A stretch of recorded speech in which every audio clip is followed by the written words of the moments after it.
Hi అండి. Welcome back to our channel. ఈరోజు function స్టైల్‌లో మనకి బంగాళదుంప కర్రీ ఉంటుంది గదా! ఆ కర్రీ ఎలా ప్రిపేర్ చేయాలో చూపిస్తాను. చాలా టేస్టీగా ఉంటుంది. చాలా సింపుల్‌గా ప్రిపేర్ చేసుకోవచ్చు. ఇంకా ఇది నా మార్నింగ్ వ్లాగ్ స్టార్ట్ అయిందనమాట. ఎర్లీ మార్నింగే చక్కగా ఇంటి ముందు ముగ్గు, అలాగే ఇంట్లో పనులన్నీ కంప్లీట్ అయిపోయినాయి. గిన్నెలు మాత్రం నైటే కడిగేస్తా. వంటగది మొత్తం క్లీన్ చేస్తాననమాట. ఎందుకంటే మనం ఉదయం వంటగదిలోకి వచ్చిన తర్వాత చిరాకు లేకుండా హాయిగా ఉంటుంది. ఇంకా అందులో మార్నింగ్ అంటే చాలా బిజీ గదా అందరూ. బ్రేక్‌ఫాస్ట్ అలాగే లంచ్ బాక్స్ అన్నీ ప్రిపేర్ చేస్తూ ఉండాలి. ఇంకా ఫస్ట్ అయితే నిద్ర లేచిన తర్వాత ఎవరైనా పాలు వేడి చేస్తారు. లేకపోతే టీ తాగుతారు గదా! ఇంకా మాకైతే పల్లెటూరు నుంచి పాలొస్తాయని చెప్పా గదా! ఆ పాల బాటిల్ అనమాట. ఒక స్టవ్ మీద పాలు వేడి చేశాను. ఇంకొక స్టవ్ మీదయితే ఈరోజు జీలకర్ర వాటర్ తాగుదాం అనిపిచ్చింది. టీ బ్రేక్‌ఫాస్ట్ అయిపోయిన తర్వాత తాగొచ్చని ఈరోజైతే జీలకర్ర వాటర్ తాగుదామనేసి స్టవ్ మీదయితే పెట్టాను. ఇంక మా ఇంట్లో పుదీనా చెట్టుంది. చాలా చిన్నదేనండి. కానీ మంచిగా ఉండిద్ది. నాకు ఇంట్లో కర్రీస్‌కైతే కరెక్ట్‌గా సరిపోతుంది. అందరికీ కొత్తిమీర అంటే ఇష్టం. నాకు పుదీనా ఫ్లేవర్ అంటే చాలా ఇష్టం. గ్రీన్ టీకి కానీ ఇట్లా జీలకర్ర వాటర్‌కి దేనికైనా గూడా నేను 2, 3 ఆకులు అట్లా తీసి వేస్తాను. బావుంటది అరోమా.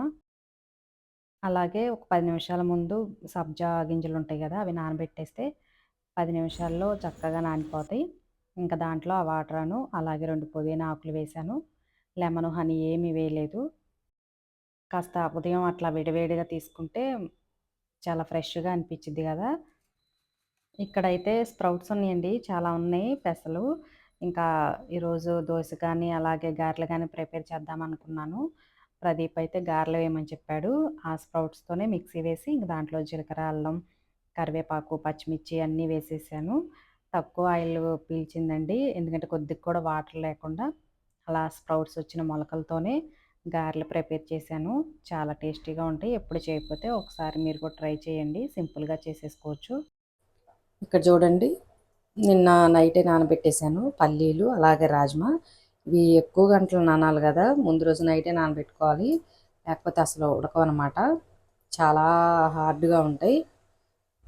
ఇవన్నీ చక్కగా ఇప్పుడు ఉడకబెట్టాలి. లైట్‌గా సాల్ట్ యాడ్ చేస్తాను. కుక్కర్‌లో వేసి 3, 4 విజిల్స్ వస్తే చక్కగా బాయిల్ అయిపోతాయి. ఇక్కడ చూడండి స్ప్రౌట్స్ ఎంత బాగా వచ్చినాయో.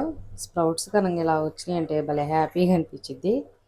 అసలు చూడండి ఇంకొక రోజు ఉంచామంటే చిన్న చిన్న ఆకులు కూడా వచ్చేస్తాయి. మీకు ఒక ప్లేట్లో వేసి చూపిస్తాను. అసలు కొద్దిగా కూడా తేమ అనేది ఎక్కడా లేకుండా, జిగురు లేకుండా ఎంత బాగా వచ్చినాయో. చాలామంది క్లాత్లో వేస్తూ ఉంటారు. వాళ్ళు అంటూ ఉంటారు కొద్దిగా తేమలాగా, జిగురులాగా స్మెల్ అని వచ్చిద్దని. ఇలా మీరు బాక్సు అన్ని సూపర్ మార్కెట్లో, స్టీల్ షాపుల్లో అయితే దొరికిద్దండి. ఇటువంటి బాక్స్లో వేశారంటే మొలకలు పర్ఫెక్ట్గా వస్తాయి. ఇప్పుడు చూడండి చూపిస్తాను.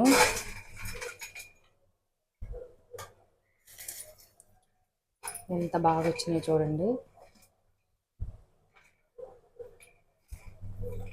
భలే తియ్యగా ఉంటాయి ఇట్లా వచ్చినాయి అంటే. పొటాటోస్ కట్ చేసి ఇట్లా బాయిల్ చేస్తున్నాను. తర్వాత పొట్టు తీసి కొద్దిగా మరీ చిన్నగా కాకుండా పెద్ద ముక్కల్లా కట్ చేసి మంచిగా తాలింపు అయితే వేయాలి. ఈ బంగాళదుంప తాలింపు కోసం ఇవన్నీ అనమాట. పచ్చి కొబ్బరి, అలాగే పచ్చిమిర్చి, అల్లం, కొన్ని వెల్లుల్లిపాయలు పొట్టు తీసి వేశాను. ఇలా బంగాళదుంప ఉడకబెట్టి ఫ్రై చేసేటప్పుడు మనం ఫంక్షన్ స్టైల్లో చేసుకోవాలంటే ఇట్లా పచ్చి కొబ్బరి, పచ్చిమిర్చి వేసుకుంటే టేస్ట్ చాలా బాగుంటుందండి. పచ్చి కొబ్బరి లేకపోతే ఎండు కొబ్బరి కూడా యూజ్ చేయాలి. గారెలకి పిండి అంతా కలిపి పక్కన పెట్టాను. ముందు కర్రీ చేసేయాలి కదా!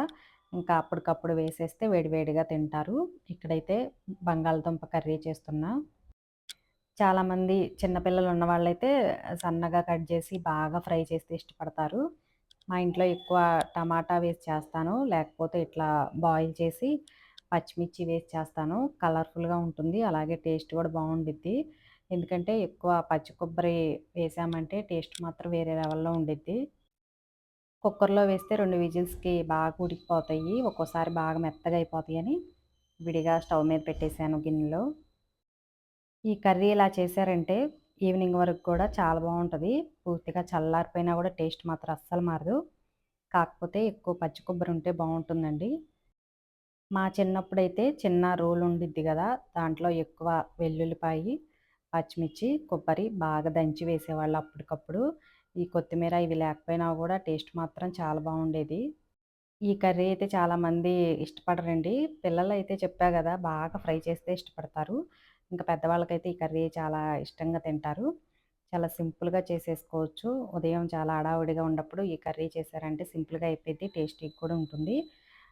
ఫస్ట్ బాగా బాయిల్ అయిపోయిన తర్వాత పొట్టు తీసి సన్నగా కట్ చేసి పక్కన పెట్టేశాను. ఇంకా ఆయిల్ కూడా తక్కువే పడుతుంది. మంచిగా పోపు దినుసులు, ఎండుమిర్చి, కరివేపాకు, అలాగే ఉల్లిపాయలు అన్నీ బాగా ఫ్రై అయిపోయిన తర్వాత నేను ఇందాక చూపించా కదా! మిక్సీ వేశాను. పచ్చి కొబ్బరి, అలాగే పచ్చిమిర్చి, జీలకర్ర, వెల్లుల్లిపాయ, చిన్న అల్లం ముక్క చాలా తక్కువే పడుతుంది. వెల్లుల్లిపాయలు మాత్రం మంచిగా వేసుకోండి. చక్కగా సిమ్‌లో పెట్టేసుకొని ఇట్లా పచ్చి కొబ్బరి కొద్దిగా పచ్చిదనం పోయేంత వరకు మనకి పచ్చిమిర్చి కూడా బాగా వేగాలి కదా!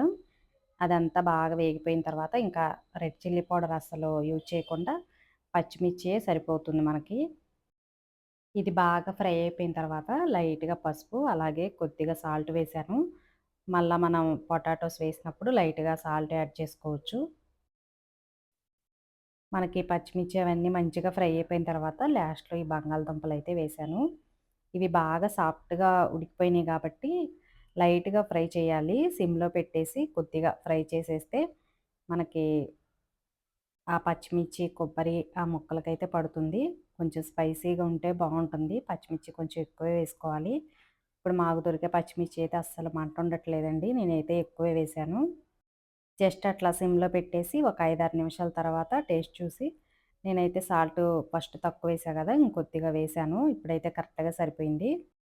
హైలో పెట్టేసామంటే మనం పచ్చి కొబ్బరి, వెల్లుల్లిపాయ వేసాం కదా! అడుగంటుకుపోతుంది.